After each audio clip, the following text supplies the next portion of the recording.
Hey Rohan, first and foremost, congratulations on topping in travel and tourism in the whole UAE. Nice. As a matter of fact, that's two top of the UAEs in travel and tourism from our school in the last 3 years. I also take travel and tourism, and after finding out there's no such thing as top of the universe, I've lowered my standards to the world. But let's just get into it. How did you prepare for these IGCSE examinations? Okay, so what I've learned so far, I'm in grade 11 now. So I've had let's say 2.5 years of experience in this. So what I've figured out so far is that the key to doing any subject, especially a subject like travel and tourism, is to do past papers. Alright? Now the thing is that when you do past papers, make sure you correct them too. Looking at the mark scheme, you correct them. So what happens is that you understand what the examiner wants to see in your paper. Now in many subjects, especially something like travel and tourism and most of the commerce subjects, what the issue is that you can write a lot, right? Even I have a feeling that very often when I'm doing past papers that I can write a lot. But the point is you need to write what the examiner wants to see, and that's when you get the marks. Alright, so what sorts of resources, as you mentioned, the past papers, and also research in terms of the tourism industry, help you preparing for this exam? Alright, so when I say past papers, I mean more of a mark schemes, to be precise. Right, so what I've noticed in the travel and tourism mark scheme is that they give you the question as well as the answer. So what I've started doing, or rather what I had been doing, was I just open up a mark scheme and read the question, right?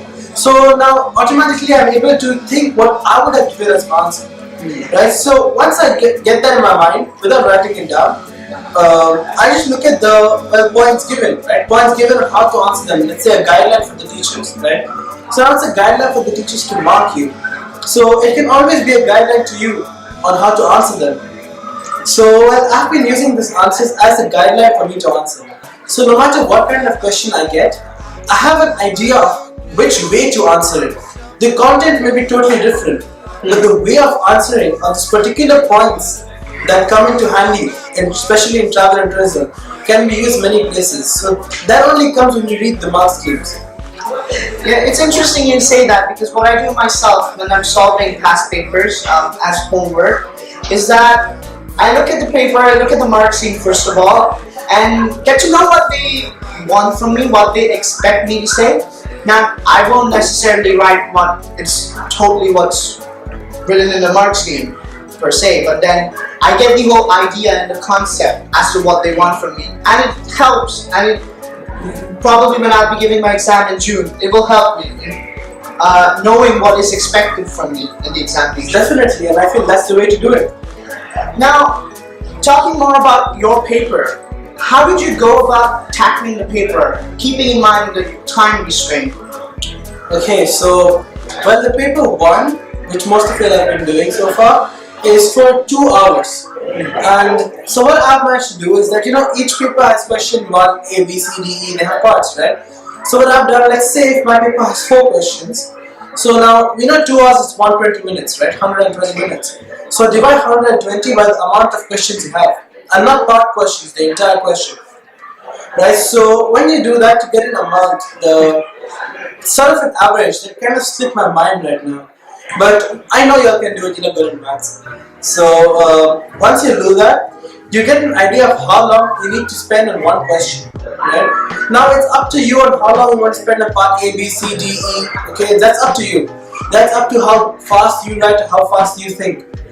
Now the thing is that once you get these time restraints for each question, practice doing questions in that time restraint. And don't worry, let's say if it's for 20 minutes per question, don't worry if it goes to 22, 23 minutes, right? Because you might land up doing 16 or 17 minutes in the next one. So you'll end up making up for it anyhow. So that's not an issue. But paper 1 is kind of tight compared to paper 2 when you have 2.5 hours. And I feel paper 2 is kind of easy. I don't know, have you done paper 2 yet? Yeah, we've started paper 2. We've started actually the topic, and it's pretty interesting. I feel that in paper 2, you know what's coming in the paper, Exactly. And paper 1 is a bit more about your general knowledge about the industry.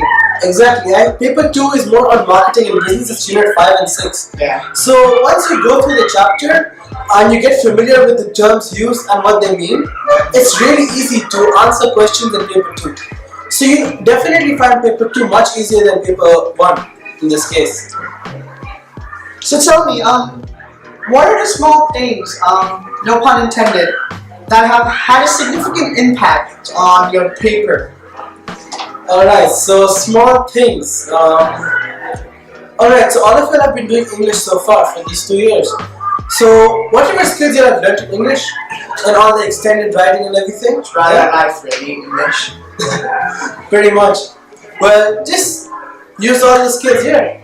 You know, they say use words like moreover, furthermore, additionally. Yeah, they make your when you're writing a little more smooth and it gives a flow to your writing.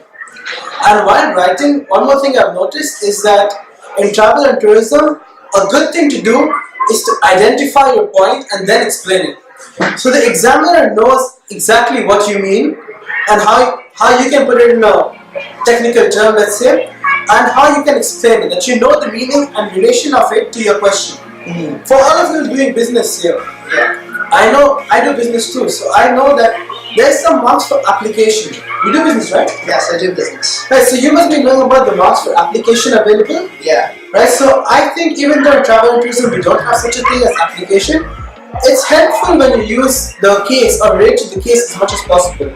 So it's better when you do so because it seems like your writing seems a little more structured and biased towards the case and not just a general vague idea. Yeah, I see what you mean, because I genuinely feel that travel is the perfect subject to support business studies, and it goes along with well.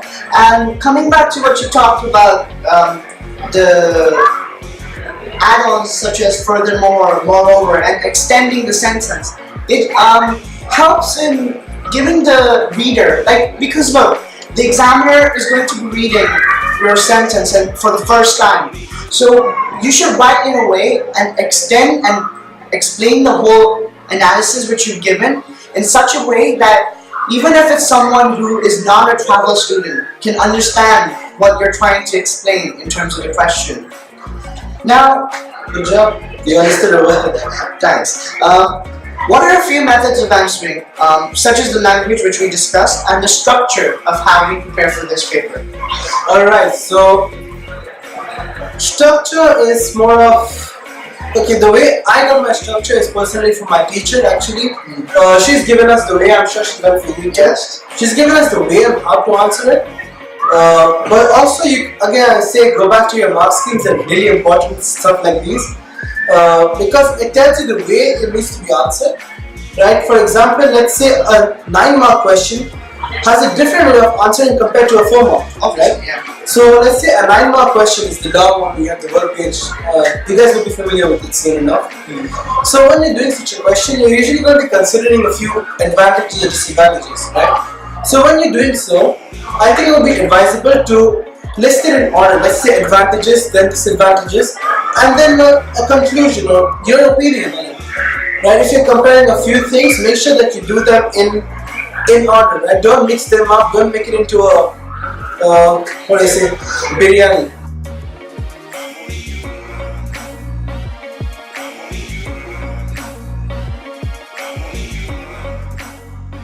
Ask me, I'm 11 before.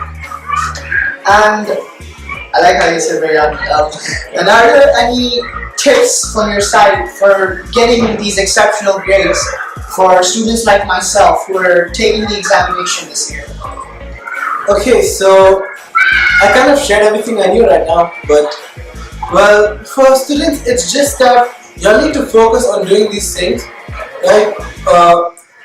Just make sure that when you get the textbook, read the textbook, right? Understand the concepts. It's not only for travel, it's for every subject, right? Understand the concepts very well from the textbook.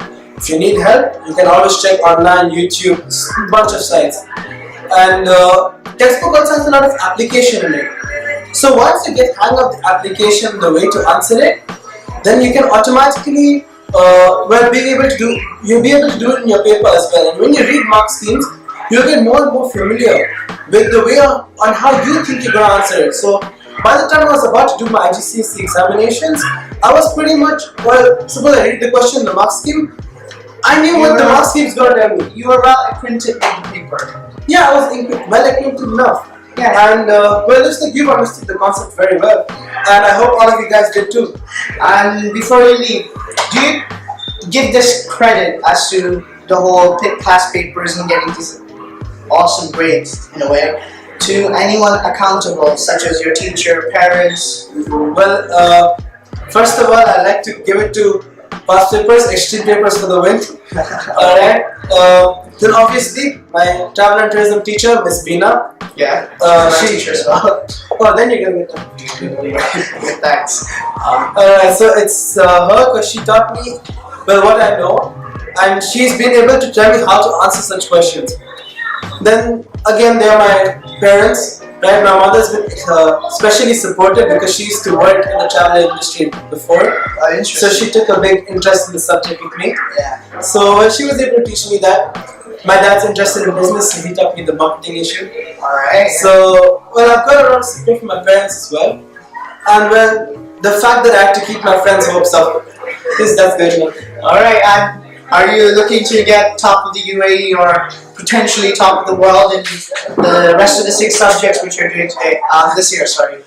Okay, it's a little too optimistic to have 6 subjects top of the world, right? That's a little too much. Yeah. I don't expect one for travel and tourism even, I just wanted an A star. Alright, so, well, I feel that I could get a top of the, maybe UAE. Okay, top of the world is a little too much for me right now. But maybe top of UAE maybe in one more subject, if I'm lucky. Alright, yeah, I see what you're saying. Alright, thanks Rohan. Welcome. I need to go for my English class. I have PE now. You have PE. So that's it. Thanks for the interview and it's a pleasure. Thank you.